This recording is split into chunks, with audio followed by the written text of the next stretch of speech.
What is up, guys? I hope you're doing very well. Today you join me to review the Keis G701's Textile heated glove.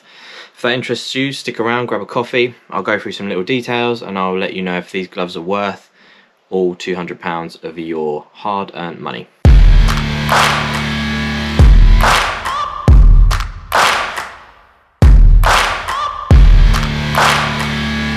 So the aesthetics of this glove, as you can see, it is a textile glove. The textile is all the way through the front. You have a nice hard knuckle protection. You also have protection on the fingertips, or sliders on the fingertips.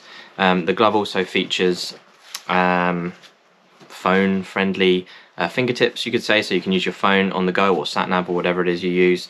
It does have a little pocket here for the battery, which opens up and the battery goes in there. Battery looks like this. Quite a big battery, quite heavy. You will notice it when you put the glove on with the battery. You do have two options when you buy this glove.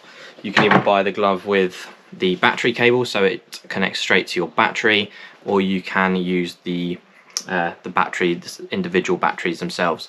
At full heat, the batteries will give you around 4 hours worth of charge, which isn't too bad for most of us. We're gonna, if you're just going out or commuting, you're gonna maybe charge it out once a week, depending how long your commute is. The textile is fully waterproof. Keis do talk about it a lot on their website, which I will link down below. On the palm, you have this sort of leather sort of texture. It's not actually leather, it is faux leather or imitation leather. It does say on their website as well that they're being ethical by using that. So that is nice. It's quite nice. You get good feel through the glove when you're wearing it. The glove also features a scaphoid protection here on the lower wrist, which is a really good little feature. I'm a big fan of these. I've come off in the past and I haven't broken my bone. However, I have worn through the glove that I was wearing at the time, which was a not so decent glove. You could say I skimped out on gloves back in when I was 20 years old. So a big fan of these. Good bit of scaphoid protection. You also have a nice rubbery, very grippy material here, so when you're actually on the grip, you have a really good grip. You have two levels of fixing, so you have the wrist Velcro here and you have the lower Velcro here. If this glove is a little too large for you in length and you like the glove to go underneath your leathers or shirt or whatever it is you're wearing, it does come in a smaller variant, you could say. It's not the 701, it is the 701S. And that's just smaller and it looks slightly different. The glove is certified to a level 1 CE protection, which is good. A bit of advice I would give you guys if you are looking for a glove is to make sure that it is certified to the correct regulation. The correct regulation is EN 13594 2015. Make sure that it then is legally classed as PPE. So make sure whatever you're buying, whether it be gloves, leathers, boots, make sure it has that stamp in it. It is a worldwide recognized standard, and it makes sure that you stay safe. So moving on to putting the batteries in, obviously as I showed you before, you have this little pocket here. The battery slots in as so. See if we can get it in. Got a nice bit of weight in there now, and then it plugs into the glove here. Once you plug it in, the light flashes to show you have power.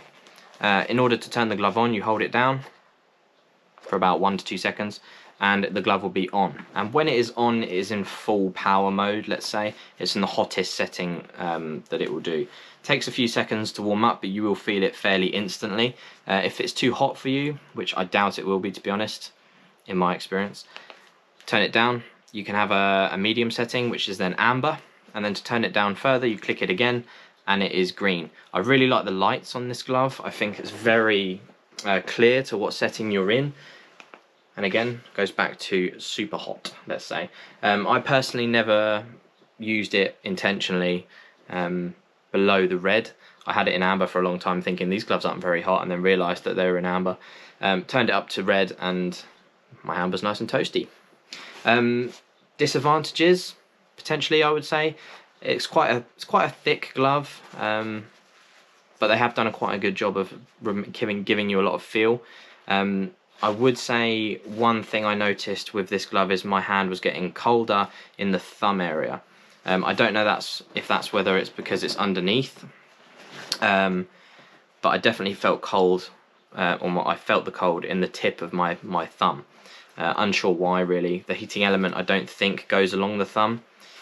But my fingers, my main fingers, they stayed nice and toasty, and so did my palm here. This part of the glove is definitely very hot, and so is the underside. That stayed nice and toasty as well. So overall, a very nice glove.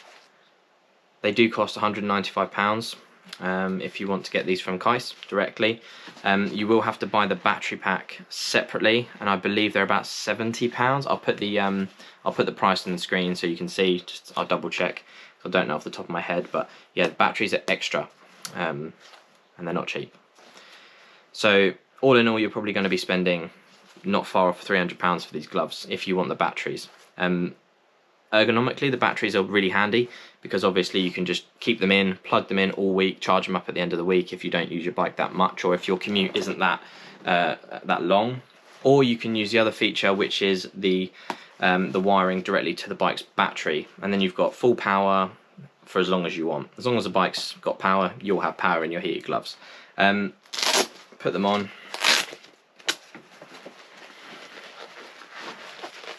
Already they're nice and toasty. So size wise, they run, I'm in an Alpine Stars, I'm a large, and in these I would say I'm a medium, so double check your sizing if you are looking to get these gloves.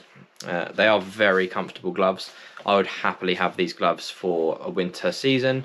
They do have alternatives over at Keis, so check out what gloves they do. They have a leather variant that looks very similar to this glove. It's just mainly leather or faux leather. I don't actually know. It's a 601, so check that out. They also do a underglove, and I haven't tried the underglove yet, but from what I've heard, from what my friend has told me, the underglove is very good. So I'll be looking forward to getting my hands on those as well. Shout out to Glenn. Thanks very much, Glenn, for lending me these gloves. He was a lifesaver. I used these gloves in my Harley Davidson review, so check that out above. So yeah, really nice glove all round. I really like these and I rate them. Definitely someone who has always skimped out on leather gloves, and I've never, not leather gloves, but winter gloves. And I've never bought heated grips. I don't want to put heated grips on my bike. I don't like the way they look. These are a definite option for me. I think they're really nice, really comfortable, and definitely saving your hands over the winter periods because it is brisk out there at the moment. But yeah, very nice product from Keis. I will be looking to get my hands on a pair of these permanently, or the undergloves at least, as they are a bit cheaper. But yeah, let me know what you guys think. So that's it really, guys. That sums up my short review of the Keis 701s. Really nice glove from Keis. I am excited about this brand. I'm looking forward to trying more. If you like the video, please give it a like down below. Consider subscribing if you like the content. And for now, I will see you all. Ride safely and see you next week. Bye-bye. 1, 2